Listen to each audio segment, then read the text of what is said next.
5T खराब concept नुह किंतु 5T को किए केमती इम्प्लीमेंट कला किए कौ दिगरे नेला आमे जो थे मरीचु 5T रे से ओडिया अस्मिता मरवे मन रख 5T किसी खराब कथा नुह किंतु इम्प्लीमेंटेशन भूल हो गला। डॉक्टर अरुण साहू ऋण उपर गोटे कथा रखिले जे ए वर्ष सरकार 46,000 कोटी टंका ऋण करछंती तो मु गोटे तथ्य रखिबे आपनक सरकार 2022-23 रे 5,346 कोटी टंका ऋण करथिले 2023-24 रे 33,630 कोटी ऋण कले 24-25 इंटरिम बजेट रे 39,515 2 वर्ष भीतर 6 गुणा ऋण कले ए जो ऋण करथिले से पैसा को आपण कोन कले नंबर 1 नंबर 2 आपनक सरकार आपण एग्रीकल्चर मिनिस्टर थिले जे गोटे फार्मर्स फैमिली रो इनकम रहला 5,112 टंका 33 टंका दिन को काहे के एते कम रहला एवं लास्ट क्वेश्चन जे सब लोक देखिछन ओडिसा रा आपनक सरकार समय गोटे मॉडल डेवलप करा गला जाको 5T मॉडल कहला गला 5T बिल गोटे डिपार्टमेंट तयारी कला 44 डिपार्टमेंट बाहर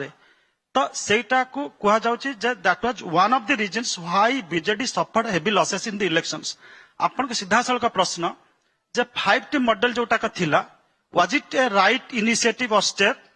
or it was not a right initiative upon agriculture department थिले every department has got a code but that department didn't have a code तो एटा ए जो 5T मॉडल ठीक थिला कि भूल थिला। अच्छा संदीप सर अक्षय सर मते खाली गोटे कथा कहे ये जो टॉपिक टा अछि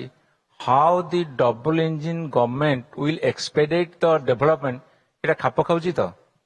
हेलो ठीक अच्छे नहीं मु सियाड़ जीविनी सॉरी आप मन कष्ट करेंगे मन कहीं कष्ट करी ना माने मो जो प्रश्नटा दैछु परहाप्स अक्षय मन कष्ट बिल्कुल करेंगे आपण प्रथम प्रश्न होते ऋणटा टिके हिसाब करिवे 1,05,000 कोटी ऋण होता आम सरकार शुद्ध सुझिकी ऋण मध्य सुझिले आमे छाड़िला जिते सरकार 2000 मसीह नेले 18,000 कोटी टंका ऋण थिला आमे छाड़िला 95,000 कोटी टंका ऋण रे छाड़िलु जेतक भारत वर्ष राज्य देखिए सबु राज्य एफआरबीएम नियम अनुसार 25% पर्यंत ऋण करें महाराष्ट्र 35% टपिची हरियाणा मध्य 30% टपिची आपण जेते शुणु टिके जेते सबु स्टेट 13% अछि एबे गोटे मिनिट शुण आमर थिला 13% एमाने आहुरी 12% 1.5 लाख कोटी टंका पर्यंत ऋण करें से अवदान सरकार प्रति छाड़ी जाइचु सक्सेसर हिसाब से आ द्वितीय कथा जो एग्रीकल्चर विषय पचारे 2000 मसीह 20 लाख अंडा उत्पादन होता दैनिक आमे छाड़िला बेलू 80 लाख अंडा उत्पादन होता एवं 24 लाख लिटर क्षीर उत्पादन होता छाड़िला बेलू से पाखापाखि 80 लाख लिटर क्षीर उत्पादन होची एबे कहते पिला मानकु मध्याह्न भोजन रे क्षीर देवे क्षीर कोठ आनिबे उत्पादन हेला आनिबे मो कथा बुझ 5T मॉडल नर्भस करंतु प्लीज आपण हसी दस नर्भस हो जाउची टिके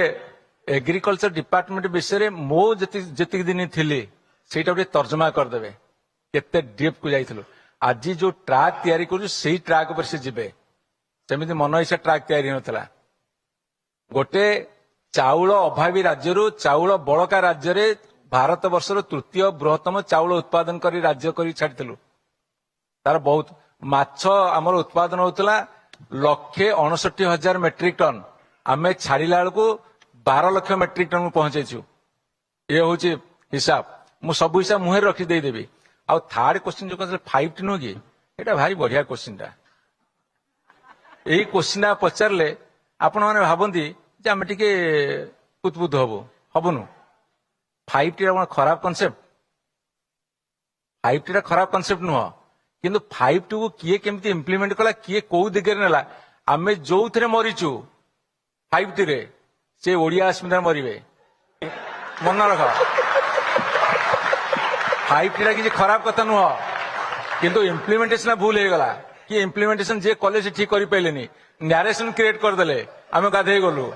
आड़िया अस्मिता जो कहते आम कहू महानदी में पानी कहीं आसलानी ओडिया अस्मिता कौटी अच्छी देखा पोलावरण हाइट बढ़ला ओडिया अस्मिता कौटी अच्छी देखा भरतपुर घटना ओडिया अस्मिता कौटी अच्छी देखा जिते प्रधानमंत्री आसिले सहदेव हत्या ओडिशा ओडिया अस्मिता कौटी अच्छी देखा आम कहू कोटिया कुआड़े गला ओडिया अस्मिता कुआड़े देखा मरवे ହେଇଥିରେ ମରିବେ ହେଇଠି। अस्मिता ଆଉ ଐତିହ୍ୟକୁ ନେଇକି ଯଦି ମରିବାକୁ ପଡେ we are prepared for that. ଆଜ୍ଞା ମୁଁ ସେ ଦୃଷ୍ଟିକୋଣରୁ କହିନି, ମୁଁ ସେ ଦୃଷ୍ଟିକୋଣରୁ କହିନି।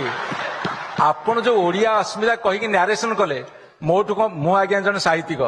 ଓଡିଆ ଭାଷା ଓଡିଆ ମାକୁ ମୁଁ ଯେତିକି ଭଲ ପାଇ ଆମେ ଭଲ ପାଉନୁ ନା? ଆମେ ଯୋଉ 40% ଭୋଟ ପାଇଲୁ ସେମାନେ ସବୁ ଓଡିଆ ଅସ୍ମିତାକୁ ଭୋଟ